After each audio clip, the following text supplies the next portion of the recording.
അമ്മയുടെ ഏറ്റവും വലിയ ആഗ്രഹം എന്റെ ജ്യേഷ്ഠന്റെ വിവാഹം നടന്നു കാണുകയായിരുന്നു. അനന്തന്റെ വധുവിന്റെ മുഖം കാണുമ്പോൾ ഞാൻ ഈ ലോകത്ത് സ്വർഗം കണ്ടെത്തും, കുടുംബത്തിന്റെ തുടർച്ചയായ നിലനിൽപ്പ് ഉറപ്പുവരുത്തുകയെന്ന ശക്തമായ ഭാരതീയ വികാരം ഈ വാക്കുകളിൽ അമ്മ പ്രകടിപ്പിക്കുന്നത് പലപ്പോഴും ഞാൻ കേട്ടിട്ടുണ്ട്. അനന്തതായുടെ വിവാഹനിശ്ചയം നടന്നപ്പോൾ എനിക്ക് ഏതാണ്ട് 11 വയസ്സുണ്ട്. വിവാഹത്തിന്റെ തയ്യാറെടുപ്പിന് അതീവ സന്തോഷത്തോടെ മേൽനോട്ടം വഹിച്ചുകൊണ്ട് കൽക്കത്തയിലായിരുന്നു അമ്മ.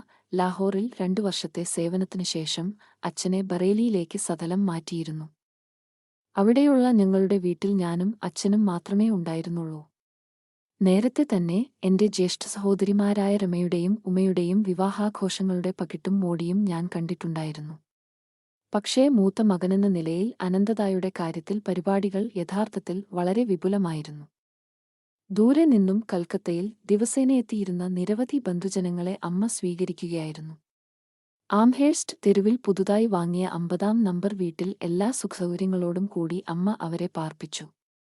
സദ്യയ്ക്കുള്ള വിശിഷ്ടഭോജ്യങ്ങൾ, വധൂഗൃഹത്തിലേക്ക് ജ്യേഷ്ഠനെ കൊണ്ടുപോകാനുള്ള സിംഹാസനം, നിരനിരയായ രംഗദീപങ്ങൾ, കാർഡ്ബോർഡ് കൊണ്ടുള്ള ഭീമാകാരമായ ആനകളും ഒട്ടകങ്ങളും, ഇംഗ്ലീഷും സ്കോട്ടിഷും ഭാരതീയവുമായ വാദ്യവൃന്ദങ്ങൾ, വിനോദകലാമേള വിദഗ്ധർ, വിധിപ്രകാരം കർമ്മങ്ങൾ നടത്തുവാനായി പുരോഹിതന്മാർ എല്ലാം തയ്യാർ. അച്ഛനും ഞാനും ഈ മംഗളകർമ്മത്തിനുവേണ്ടി കൃത്യസമയത്ത് കുടുംബത്തോടൊത്തുചേരാൻ ഒരു ഉത്സവത്തിന്റെ ആഹ്ലാദത്തോടെ പരിപാടികൾ തയ്യാറാക്കുകയായിരുന്നു.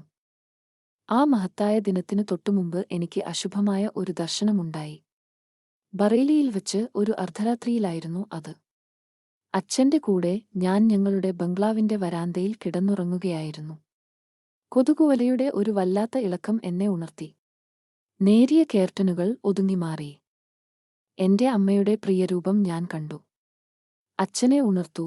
അമ്മയുടെ ശബ്ദം തീരെ നേർത്തതായിരുന്നു.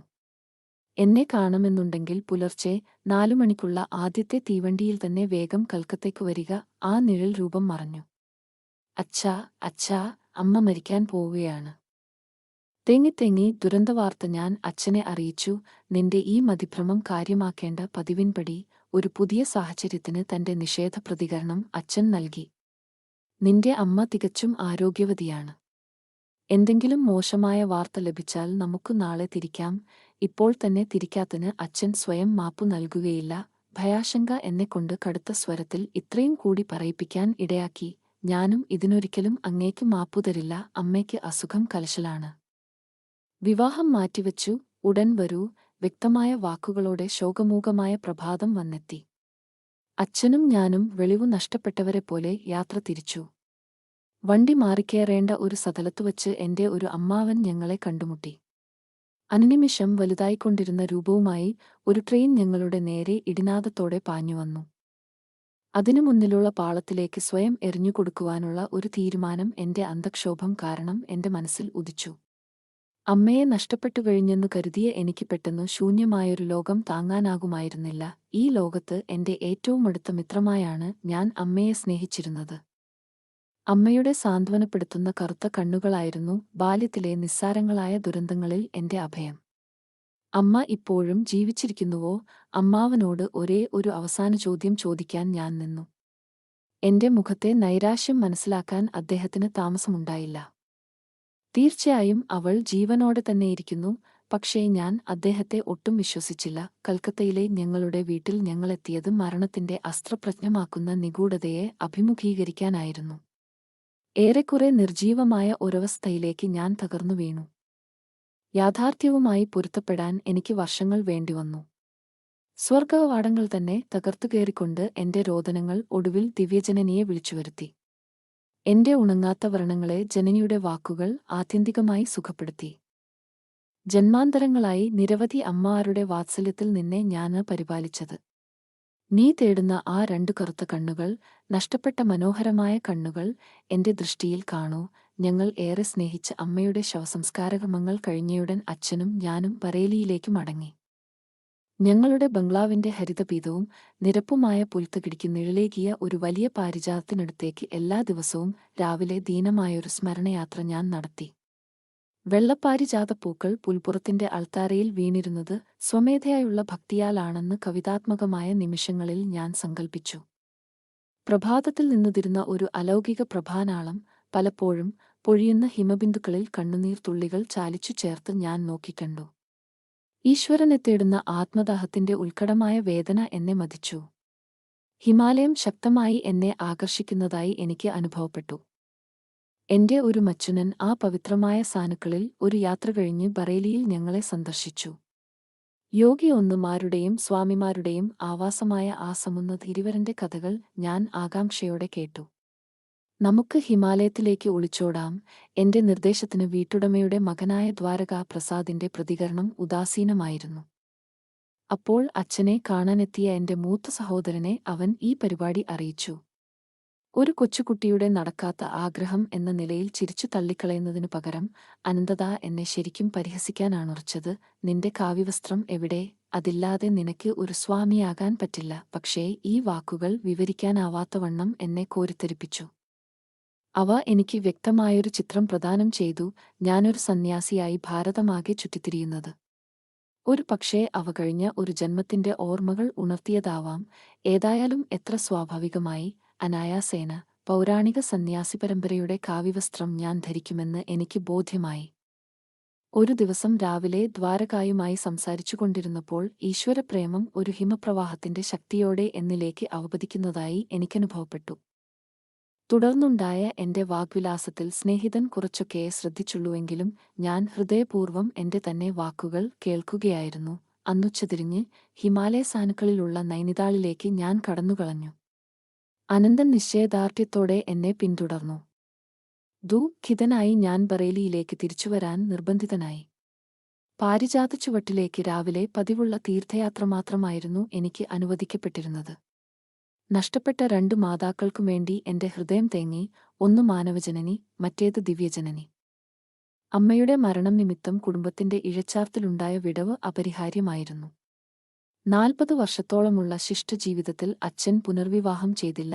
തന്റെ കുട്ടികൾക്ക് വേണ്ടി അച്ഛന്റെയും അമ്മയുടെയും പ്രയാസമേറിയ ചുമതലകൾ ഒരുമിച്ചേറ്റെടുത്ത അദ്ദേഹം കൂടുതൽ ശ്രേഷ്ഠമാം വിധം ദയാലുവും അടുത്തുകൂടാവുന്ന രീതിക്കാരനുമായി തീർന്നു. ശാന്തതയോടും ഉൾക്കാഴ്ചയോടും കൂടി അദ്ദേഹം വിവിധ ഗാർഹിക പ്രശ്നങ്ങൾ പരിഹരിച്ചു. ഓഫീസ് സമയം കഴിഞ്ഞ് ഒരു മുനിയെപ്പോലെ തന്റെ മുറിയുടെ ഉള്ളറയിൽ പ്രവേശിച്ച് മധുരമായ പ്രശാന്തിയിൽ അദ്ദേഹം ക്രിയായോഗം പരിശീലിച്ചു വന്നു. അമ്മയുടെ നിര്യാണത്തിനു ശേഷം വളരെക്കാലം കഴിഞ്ഞ് അച്ഛന്റെ ജീവിതം കൂടുതൽ സുഖപ്രദമാക്കത്തക്കവണ്ണം വിശദാംശങ്ങൾ ശ്രദ്ധിക്കുവാൻ ഒരു ഇംഗ്ലീഷ് പരിചാരികയെ ഏർപ്പെടുത്തുന്നതിന് ഞാൻ ശ്രമിച്ചു. പക്ഷേ അച്ഛൻ അതിനു വിസമ്മതിച്ചു. നിന്റെ അമ്മയ്ക്കൊപ്പം എനിക്കുള്ള ശുശ്രൂഷകൾക്കും അന്ത്യമായി. ഒരു ജീവിതകാലത്തെ പരസ്പര സ്നേഹത്തിന്റെ വിദൂര സാന്നിധ്യം ആ കണ്ണുകളിൽ നിഴലിച്ചു. മറ്റു ഒരു സ്ത്രീയുടെയും പരിചരണം ഞാൻ സ്വീകരിക്കുകയില്ല. സുപ്രധാനമായ ഒരു സന്ദേശം എനിക്ക് തരാൻ അമ്മ ഏൽപ്പിച്ചിരുന്നുവെന്ന് അവരുടെ ദേഹവിയോഗത്തിന് 14 മാസത്തിനു ശേഷം ഞാനറിഞ്ഞു. മരണശയ്യക്കടുത്തുണ്ടായിരുന്ന അനന്തത അമ്മയുടെ വാക്കുകൾ രേഖപ്പെടുത്തിയിരുന്നു. അമ്മയുടെ ചരമത്തിനു ശേഷം ഒരു കൊല്ലമാകുമ്പോഴാണ് ആ വെളിപ്പെടുത്തൽ ചെയ്യേണ്ടതെന്ന് ആവശ്യപ്പെട്ടിരുന്നുവെങ്കിലും എന്റെ ജ്യേഷ്ഠൻ അതിന് അമാന്തിച്ചു.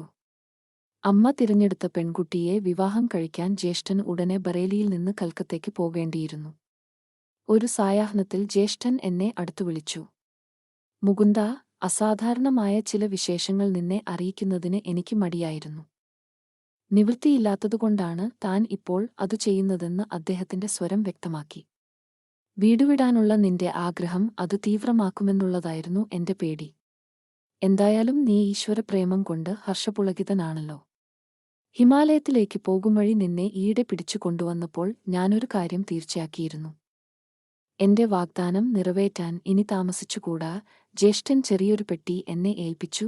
അമ്മയുടെ സന്ദേശവും തന്നു. പ്രിയപ്പെട്ട മകനെ മുകുന്ദ, ഈ വാക്കുകൾ എന്റെ അന്തിമമായ അനുഗ്രഹാശിസ്സുകൾ ആകട്ടെ. നിന്റെ ജനനത്തിനു ശേഷമുള്ള അത്ഭുതകരമായ ചില സംഭവങ്ങൾ പറയാനുള്ള അവസരം വന്നു ചേർന്നിരിക്കുന്നു. നിയതി നിനക്ക് നൽകിയ പാത ഞാൻ ആദ്യമായി അറിഞ്ഞത് നീ ഒരു കൈക്കുഞ്ഞായിരിക്കുമ്പോൾ തന്നെയായിരുന്നു. അന്ന് നിന്നെ ഞാൻ വാരാണസിയിൽ എന്റെ ഗുരുനാഥന്റെ വസതിയിലേക്ക് കൊണ്ടുപോയി. ശിഷ്യഗണങ്ങളുടെ പിറകിൽ ഏറെക്കുറെ മറഞ്ഞിരുന്ന എനിക്ക് അഗാധമായ ധ്യാനത്തിൽ മുഴുകിയിരുന്ന ലാഹിരി മഹാശയന്റെ രൂപം കഷ്ടിച്ചേ കാണാമായിരുന്നുള്ളൂ. നിന്നെ ഞാൻ തലോടിക്കൊണ്ടിരുന്നു. അപ്പോൾ മഹാനായ ഗുരു ശ്രദ്ധിക്കണമെന്നും അനുഗ്രഹം നൽകണമെന്നും ഞാൻ പ്രാർത്ഥിക്കുകയായിരുന്നു. എന്റെ നിശബ്ദ പ്രാർത്ഥനയ്ക്ക് തീവ്രതയേറിയപ്പോൾ അദ്ദേഹം കണ്ണു തുറന്ന് എന്നോട് അടുത്തുവരുവാൻ ആംഗ്യം കാട്ടി. മറ്റുള്ളവർ എനിക്ക് കടന്നുപോകുവാൻ വഴിതന്നു. ഞാൻ ആ പാവനപാദങ്ങളിൽ നമിച്ചു. ലാഹിരി മഹാശയൻ നിന്നെ മടിയിലിരുത്തി. ആത്മീയമായി നിന്നെ ജ്ഞാനസ്നാനം ചെയ്യിച്ചുകൊണ്ട് അദ്ദേഹത്തിന്റെ കൈ നിന്റെ നെറ്റിയിൽ വച്ചു. പ്രിയ മാതാവേ, നിന്റെ മകൻ ഒരു യോഗിയായിത്തീരും. ആധ്യാത്മികമായ ഒരു തീവണ്ടി എഞ്ചിൻ പോലെ അവൻ അനേകം ആത്മാക്കളെ ദൈവരാജ്യത്തിൽ എത്തിക്കും. എന്റെ വെളിപ്പെടുത്താത്ത പ്രാർത്ഥന സർവജ്ഞനായ ഗുരു കൈക്കൊണ്ടതിൽ എന്റെ ഹൃദയം സന്തോഷം കൊണ്ട് തുള്ളിച്ചാടി. അദ്ദേഹത്തിന്റെ പാത നീ പിന്തുടരുമെന്ന് നിന്റെ ജനത്തിനു കുറച്ചുകാലം മുമ്പുതന്നെ അദ്ദേഹം എന്നോട് പറഞ്ഞിരുന്നു. മഹത്തായ പ്രഭാപൂരത്തിന്റെ ദർശനം പിന്നീട് നിനക്ക് ലഭിച്ചത് കിടക്കയിൽ നിശ്ചലനായിരുന്ന നിന്നെ അടുത്ത മുറിയിൽ നിന്നു നിരീക്ഷിച്ചിരുന്ന എനിക്കും നിന്റെ സഹോദരി രമയ്ക്കും അറിയാൻ കഴിഞ്ഞു. നിന്റെ കൊച്ചുമുഖം ദീപ്തമായിരുന്നു. ഈശ്വരനെ തേടി ഹിമാലയത്തിൽ പോകുമെന്നു പറഞ്ഞ നിന്റെ ശബ്ദത്തിൽ ഉരുക്കുപോലെ ഉറച്ച നിശ്ചയദാർഢ്യം മുഴങ്ങി. പ്രിയപുത്ര, ലൗകിക തൃഷ്ണകളിൽ നിന്ന് വളരെ അകന്നതാണ് നിന്റെ വഴിയെന്ന് ഈ രീതികളിൽ ഞാൻ മനസ്സിലാക്കിയിരുന്നു. എന്റെ ജീവിതത്തിലെ ഏറ്റവും അസാധാരണമായ സംഭവം ഇതിന് കൂടുതൽ സധീരീകരണം നൽകി. അതാണ് മരണശയ്യയിൽ നിന്ന് ഈ സന്ദേശം നിനക്കുതരാൻ ഇപ്പോൾ എന്നെ പ്രേരിപ്പിക്കുന്നത്. പഞ്ചാബിൽ വച്ച് ഒരു യോഗിവര്യനിൽ നിന്ന് എനിക്ക് ലഭിച്ച ഒരു കൂടിക്കാഴ്ചയായിരുന്നു അത്. നമ്മൾ സകുടുംബം ലാഹോറിൽ താമസിച്ചിരുന്നപ്പോൾ ഒരു ദിവസം രാവിലെ പരിചാരകൻ എന്റെ മുറിയിൽ വന്നു. അമ്മ, അപരിചിതനായ ഒരു സാധു വന്നിട്ടുണ്ട്. മുകുന്ദന്റെ അമ്മയെ കാണുമെന്ന് ക്ഷണിക്കുന്നു. ലളിതമായ ഈ വാക്കുകൾ എന്നിൽ ആഴത്തിലുള്ള ഏതോ തന്ത്രിയിൽ ശക്തമായി തട്ടി. സന്ദർശകനെ ഭവ്യമായി സ്വീകരിക്കാൻ ഉടനെ തന്നെ ഞാൻ ചെന്നു. അദ്ദേഹത്തിന്റെ പാദം വണങ്ങിയപ്പോൾ എന്റെ മുന്നിലുള്ളത് ഒരു യഥാർത്ഥ ദൈവജ്ഞനാണെന്ന് എനിക്ക് ബോധ്യം വന്നു. അമ്മേ, ഈ ഭൂമിയിലെ നിങ്ങളുടെ വാസം ഇനി അധികനാൾ ഉണ്ടാവില്ലെന്ന് നിങ്ങൾ മനസ്സിലാക്കണമെന്ന് മഹാത്മാക്കളായ ആചാര്യന്മാർ ആഗ്രഹിക്കുന്നു. ഇനി നിങ്ങൾക്കുണ്ടാകുന്ന അസുഖം അവസാനത്തേതായിരിക്കും. 3 അല്പനേരം മൗനം നിലനിന്നു. അപ്പോൾ എനിക്ക് ലേശം പോലും ഭയമല്ല, പകരം അപാരശാന്തിയുടെ ഒരു സാന്നിധ്യം മാത്രമാണ് അനുഭവപ്പെട്ടത്. അദ്ദേഹം ഒടുവിൽ എന്നോട് ഇങ്ങനെ പറഞ്ഞു: നിങ്ങൾ ഒരു വെള്ളി ഏലസിന്റെ സൂക്ഷിപ്പുകാരിയാകും. ഞാൻ അത് ഇന്നു നിങ്ങൾക്കു തരുന്നില്ല. എന്റെ വാക്കുകളിലെ സത്യം വെളിപ്പെടുത്താനായി അത് നാളെ നിങ്ങൾ ധ്യാനനിരതയായിരിക്കുമ്പോൾ നിങ്ങളുടെ കൈകളിൽ ആവിർഭവിക്കും. നിങ്ങളുടെ മരണസമയത്ത് അത് മൂത്ത മകൻ അനന്തനെ ഏൽപ്പിച്ചിട്ട് 1 വർഷത്തിനുശേഷം നിങ്ങളുടെ രണ്ടാമത്തെ മകന് അതു കൈമാറാൻ നിർദ്ദേശിക്കുക. ആചാര്യന്മാരിൽ നിന്നുമുള്ള ഈ ഏലസിന്റെ സാരം മുകുന്ദന് മനസ്സിലായിക്കൊള്ളും. ലൗകിക പ്രതീക്ഷകളെല്ലാം കൈവെടിയാനും ഈശ്വരനു വേണ്ടിയുള്ള പരമപ്രധാനമായ അന്വേഷണം തുടങ്ങുവാനും അവൻ തയ്യാറാകുന്ന സമയത്ത് അത് അവന് ലഭിക്കണം. കുറച്ചു വർഷങ്ങൾ അവൻ അത് കൈവശം വയ്ക്കുകയും ആ ഏലസ് അതിന്റെ ഉദ്ദേശ്യം നിറവേറിക്കഴിയുകയും ചെയ്യുമ്പോൾ അത് അപ്രത്യക്ഷമാകും. എത്ര ഗോപ്യമായ സ്ഥലത്തു വച്ചാൽ പോലും അത് വന്നിടത്തേക്ക് തിരിച്ചു പോകും. ഞാൻ ദിവ്യന് ധർമ്മം 4 കൊടുത്ത് അദ്ദേഹത്തെ അതിയായ ഭയഭക്തിയോടെ നമസ്കരിച്ചു.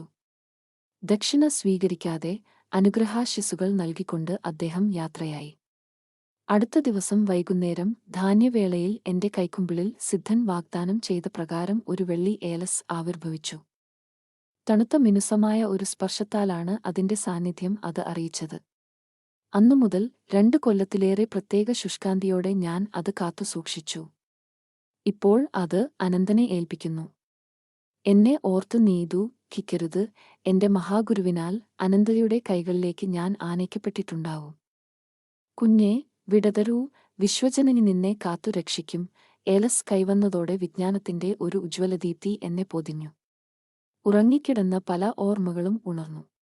പൗരാണികതയുടെ വൈചിത്ര്യമാർന്ന വൃത്താകാരമായ ആ ഏലസിന്മേൽ നിറയെ സംസ്കൃതലിപികളായിരുന്നു. പൂർവജന്മങ്ങളിലെ ഗുരുക്കന്മാരിൽ നിന്നുമാണ് അതെത്തിയതെന്ന് ഞാൻ മനസ്സിലാക്കി.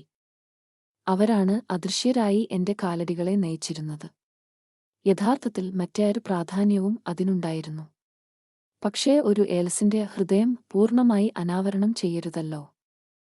ഈ ഏലസ് എന്റെ ജീവിതത്തിലെ വളരെ അസന്തുഷ്ടികരമായ ചില സാഹചര്യങ്ങളിൽ എങ്ങനെ അപ്രത്യക്ഷമായി എന്നും അതിന്റെ തിരോധാനം എന്റെ ഗുരുലബ്ധിയുടെ നാന്ദി എങ്ങനെ കുറിച്ചുവെന്നും ഈ അധ്യായത്തിൽ കുറിക്കാനാവില്ല. പക്ഷേ ഹിമാലയത്തിൽ എത്താനുള്ള ശ്രമം വിഫലമാക്കപ്പെട്ടതുകൊണ്ട് ആ കൊച്ചുകുട്ടി തന്റെ ഏലസിന്റെ ചിറകിലേറി നിത്യവും ബഹുദൂരം സഞ്ചരിച്ചിരുന്നു.